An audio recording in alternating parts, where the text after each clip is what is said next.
Hi my friends, this is Tanya at Sidegigcrafts. I have got some project shares for you today on Finish It Friday. I've been working to get these things done. If you guys saw my video a few days ago, you know that I was making this book and kind of had some issues putting it together, but I love the solution that I was able to come up with, and I love how it turned out.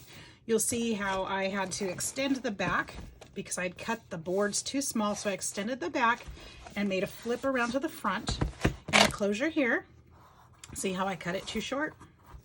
But I was too far in. I didn't want to just throw that out, so I did make a closure there. I punched the holes in the bottom and put eyelets in there, and then I used some elastic cord to hold the signatures in. And the signatures are our altered composition books.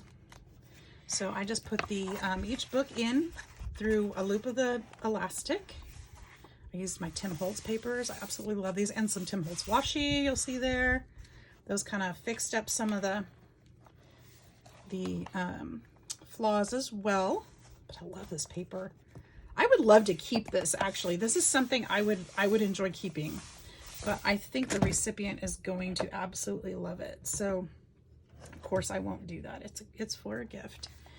And yeah, so I use the beautiful papers on there.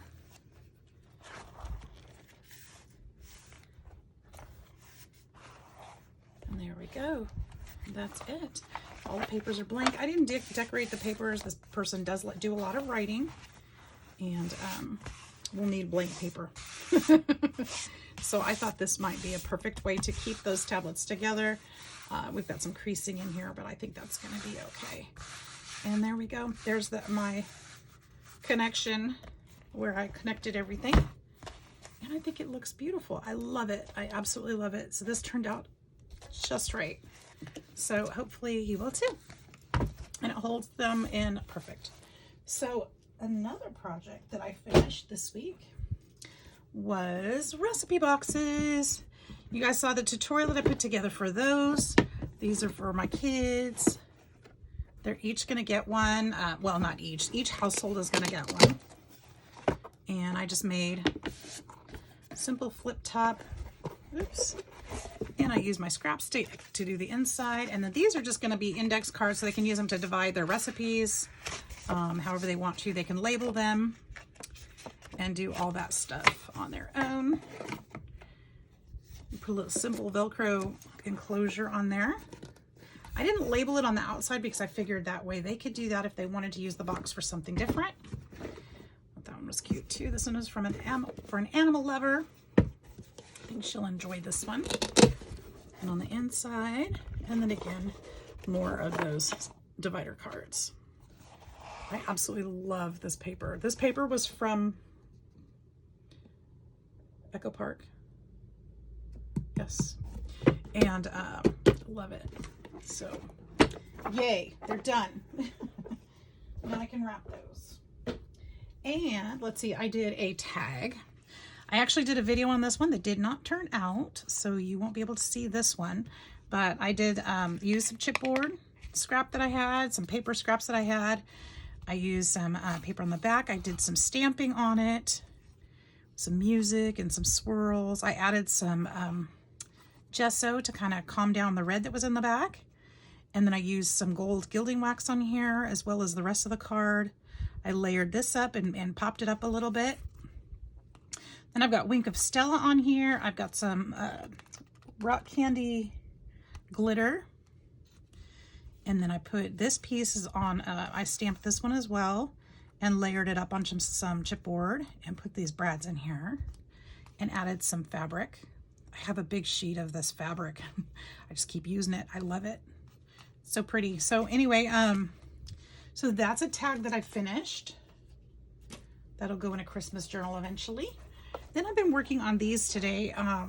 These are advent calendars. These are from Maymay, or the tutorials from Maymay. I'll put the tutorial link in the description box for you guys. I made this label a while back, if you remember, and I had it just sitting here, and I thought, you know what, this is a perfect opportunity to use it. my daughter had asked for some paper with cardinals on it, and I didn't end up using that paper, so I thought this might be a good way to get a cardinal on her book. She wanted kind of an outdoorsy theme. And then I've got this gorgeousness on the inside. I still need to add numbers, and then I'll decorate number 24 differently. And I want to put some foliage in here and stuff. That's one of the things that she asked for, was some greenery and some foliage. So I think it's turning out really pretty. So hopefully she will love that. I want to put some gold or something in there too. I feel like it's missing some metallic bling, some kind of sparkle. So I think that'll be nice. So that one's almost done. And then this one is almost done as well. This is for my youngest. And there we go. So we still need to do the numbers. A little more decorating on this one as well. I'm kind of stumped on how to do it yet. That's why I haven't done the insides of them yet. And then I want to put some kind of silk flowers arrangement or something. I don't know if it'll be silk or paper, but I want to put some flowers or something here that'll kind of pop up and give some dimension, and then something here on the spine as well. So those are them. Those are my projects that I've been finishing and working on. I hope you like them. I hope you guys are also crafting and having fun. Almost ready for the Christmas holiday. I know I'm almost ready, so I wanted to make sure I showed these to you so that I could get them wrapped up and under the tree. I hope you guys enjoy your holidays. If I don't see you much, or if you don't see me much, I will be making some more videos though, so stay tuned for that. Hoping to post something again yet tomorrow. And in the meantime, you guys, stay safe, enjoy each other. Love y'all. We'll see you soon. Bye-bye.